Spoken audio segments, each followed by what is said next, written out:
कारोबारी बरादरी की मारूजात। ये मुमकिन नहीं कि दुनिया के किसी भी कोने में आप तरक्की याफ्ता बिजनेस का जिक्र करें और उसमें आबिद अली भट्ट का नाम ना आए। आबिद अली भट्ट वो शख्सियत हैं जिन्होंने कम वक्त में तरक्की की कई मनाजिल तय की और हर लिहाज से अपनी सलाहियतों का लोहा मनवाया। खुद को एक निहायत कामयाब बिजनेस टाइकून साबित किया। मुहावरा है कि पूत के पांव पालने में ही पहचाने जाते हैं। तो आबिद अली भट्ट की आगे बढ़ने और तरक्की करने की लगन उनके स्कूल के जमाने में ही नजर आना शुरू हो गई थी। यही वजह है कि तालीम मुकम्मल होते ही वो लंदन आज़िम सफर हो गए। उस वक्त उनकी उम्र महज 18 या 20 बरस थी। उनके वालिद चूंकि पहले से लंदन में मुकीम थे, इसलिए उन्हें कम उम्री में लंदन जाने, वहां अपना कारोबार यानी बिजनेस इस्टेब्लिश करने और उसे भरपूर तरीके से फरोग देने का मौका मिल गया। ये भी हकीकत है कि मौका मिल जाने पर सभी कामयाब नहीं हो जाते, लेकिन आबिद अली भट्ट के अंदर अलग नौयत की उमंगें और अज़्म मोजज़न था। इसलिए वो अपने बिजनेस को तरक्की देने के लिए अपनी तमाम तर सलाहियतों को बरूए कार लाए और इस आजमाइश में सुरखरू ठहरे।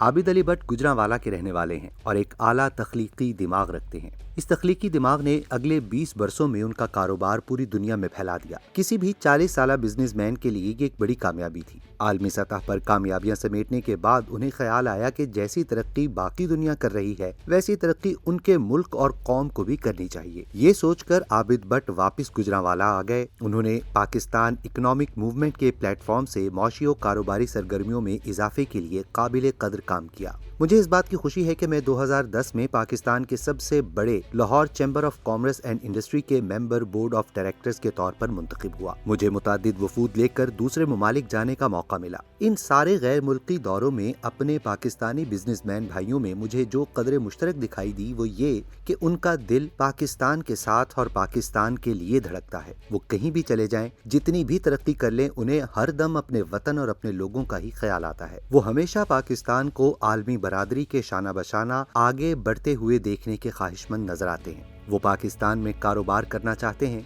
यहाँ की मईशत को अपने कदमों पर खड़ा करने में मदद देना चाहते हैं, लेकिन उन्हें इस सिलसिले में आगे बढ़ने का कोई रास्ता नहीं मिलता। वो सोचते हैं कि जो सरमाया कमाया है और जो तजुर्बा हासिल किया है, इसका कुछ हिस्सा अपने मुल्क को लौटाएं। वो अपनी मट्टी में दफन होने के आरजूमंद होते हैं, लेकिन पता नहीं क्यों उनकी औलाद उनको ऐसा करने से रोक देती है। बाल बच्चे अपने बड़ों को पाकिस्तान के हालात की वजह से वापस नहीं आने देते। मुमकिन है आबिद अली भट्ट साहब को भी कुछ दुश्वारियों का सामना करना पड़ा हो, लेकिन उनका फैसला अटल था। आबिद अली भट्ट 40 साल की उम्र में लंदन के बिजनेस टाइकून बन चुके थे। उनकी अपनी बिल्डिंगें हैं।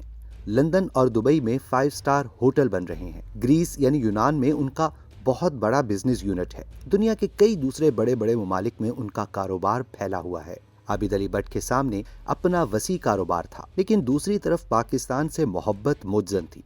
बिलाखिर वतन से मोहब्बत जीत गई और आबिद अली भट्ट ने पाकिस्तान वापस आने को तरजीह दी। वापस पाकिस्तान आने का फैसला किया तो इस पर कायम रहे। चलता कारोबार मुलाजमों के हवाले किया और वतन वापस लौट आए। मेरे भी पाकिस्तान के लिए ऐसे ही जज्बात रहे हैं, इसलिए आबिद अली भट्ट मेरी पसंदीदा शख्सियात में से एक हैं। साल भर पहले आबिद अली भट्ट से एक मुलाकात हुई। उस वक्त मैं स्पेशल इन्वेस्टमेंट फैसिलिटेशन काउंसिल की अफादियत, अहमियत और ज़रूरत पर कई कॉलम लिख चुका था। मैं कहता रहा हूं कि पाकिस्तान के लोग बिजनेस करना चाहते हैं, लेकिन यहाँ की हुकूमतों के पास उनके लिए कोई मंसूबा नहीं है। पाकिस्तान में सरमायाकारी और अपने तजुर्बे को बरूए कार लाने के ख्वाहिशमंद उन कारोबारी लोगों को खुशामदीद कोई नहीं कहता। Army chief general Syed Asim Munir का शुक्रिया कि उन्होंने कारोबारी बरादरी की इन ख्वाहिशात और मुल्क से मोहब्बत को समझकर SIFC यानी स्पेशल इन्वेस्टमेंट फैसिलिटेशन काउंसिल की बुनियाद रखी। निगरान दौरे हुकूमत में जब इस काउंसिल की बुनियाद रखी गई तो मेरी जिंदगी का एक बड़ा मकसद पूरा हो गया।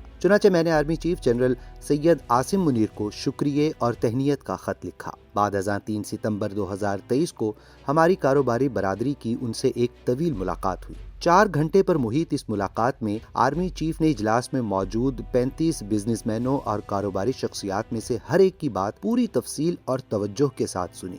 गुफ्तगू और तबादला ख्यालात के दौरान जो तजावीज़ सामने आई उन्हें कलमबंद किया गया। सबको बोलने का मौका मिला और हर एक ने अपने दिल की बात खोल कर की और आर्मी चीफ ने बिजनेस कम्युनिटी की सोच और जज्बे को सराहा। مجھے یاد ہے اس وقت ڈالر 330 یا 35 روپے پر تھا اور اس کی قدر میں تیزی سے مزید اضافہ ہو رہا تھا۔ بزنس کمیونٹی کی تجویز پر آرمی چیف نے جب مافیاز کا پیچھا کرنے کا جرأت مندانہ اعلان کیا تو اگلے ہی دن ڈالر کی مارکیٹ 270 پر آ گئی تھی۔ حالات ایسے ہو گئے تھے کہ ڈالر بیچنے والے تو تھے لیکن ڈالر خریدنے والا کوئی نہ تھا۔